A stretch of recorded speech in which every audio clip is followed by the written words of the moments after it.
دلوقتي يا باشمهندس، لو انا رسمت المعماري الواحد والانشاء الواحد، طبعا انا مثلا لما اجي هرسم معماري فانا هعمل مثلا من الحيطه من الارض للسقف او تحت السقف على طول. امم طيب انا دلوقتي في كاميرا ساقطه تحت لما اجي لازم اعمل الحيطه لينك. تنزل. فلازم الحيطه تنزل. هل لما اعمل لينك الحيطه هتنزل ولا ده مش لا، هيفرق معايا؟ لازم تنزل، لازم المعماري ينزل الحيطه بايده. مم. طيب هل عن طريق نافس وركس، هل بقى الكلام ده هو ده بقى هيطلع كلاشز. طيب هل بقى لما هو بقى يصلح هنصلح الكراشز دي ان هو لما يعني زي امر جوين؟ لا، مش في النافذ وركس، انت هترجع في الريفت تظبطها. يعني هو مجرد ان هو بيقول لي خد بالك ده في كلاش ارجع اظبطه، بس لكن هو ما ينفعش ان انا اعمل حاجه بس عليه جوين مثلا يعني.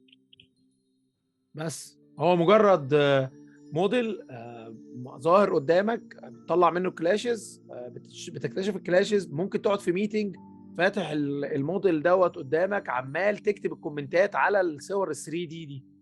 هو دي ميزته الاصليه، انك انت تفتح ال 3 دي وانت قاعد في الميتنج، مدخل الحاجات كلها. الموديل سهل جدا، ما فيهوش مشاكل، وعمال انت عامل ريبورت فيه او مطلع 100 مشكله. انا عايز اقول لكم يا جماعه، احنا بنوصل ل 400 مشكله، 500 مشكله ممكن تبقى فيه في الموديل. لو موديل كبير نوصل ل 1000، 1000 حاجه داخلين في بعض.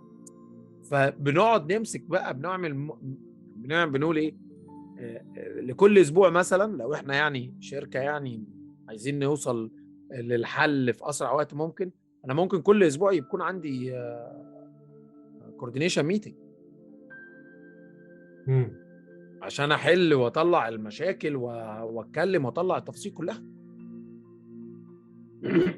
ونقعد مع بعض ناخد القرار واحنا قاعدين. ما انا موريه، انا ليه اصلا بجيب التيمات كلها واقعدها واقول لهم يلا يا جماعه خدوا القرار؟ عشان انا عايز في الاخر لما اقول القرار مره واحده وناخد القرار ونقطع الموضوع. امم. واحده من اكبر مشاكل الكات سيستم، فعليا واحده من اكبر مشاكل الكات سيستم، وهي ان كان ده يبعت لك اللوحه تروح للمهندس اللي فوقيك يقول لك اعمل كذا، نيجي نبعت اللوح الاستشاري يقول لك اعمل كذا، يجي الاستشاري يبعت الحاجه للاونر يقول له لا استنى اعمل كذا. لا، هو واحده من اهم الحاجات في البي اي ام ان انت تعمل ميتنج مع كل الجهات المعنيه والمختصه بنقطه معينه تاخدوا فيها قرار. تمام. طب ودي دي هل دي الثقافه دي على فكره مش عند ناس كتير يعني كل ما تيجي تقول لحد بصوا احنا المشروع ده يا جماعه هنعمل بروجرس ميتنج اسبوعي، طبعا في ناس تقول لك ايه احنا هنهزر، احنا فاضيين؟ عندنا شغل عندنا مفيش شغل واحنا ملاعب فاضيين؟ بالظبط. هو انا بقول لك هات التيم بتاعك كله. انا عايز الراجل البيم كوردينيتور اللي مسؤول دوت من الاركتكتشر ومن الاستراكشر واحد ممثل الاستشاري وواحد ممثل المالك يجوا يقعدوا ياخدوا قرار نقفل الموضوع.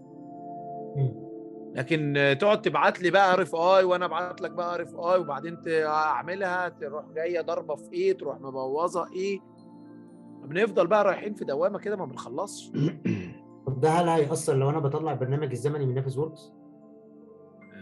لا مش هيأثر، بس لو فعليا انت مش بتطلع، احنا ما بنطلعش برنامج زمني في نافس وركس، احنا بنربط البرنامج الزمني مع الموديل على النافس وركس، مش انا فاهم بنطلعه. كل ده ان هو ممكن هو يعني هو حاجه زي يعني في يعني زي جزء من بريمير بس على لا على ده على ضعيف مبسط قوي يعني. قوي قوي قوي قوي، لمجرد بس الشو، ومجرد ان انت بدل ما تبقى شايف الدنيا كلها زي ما بيقولوا ايه دوكيمنت كلها سطور، لا تبقى شايف الموديل 3 دي مربوط مع تمام.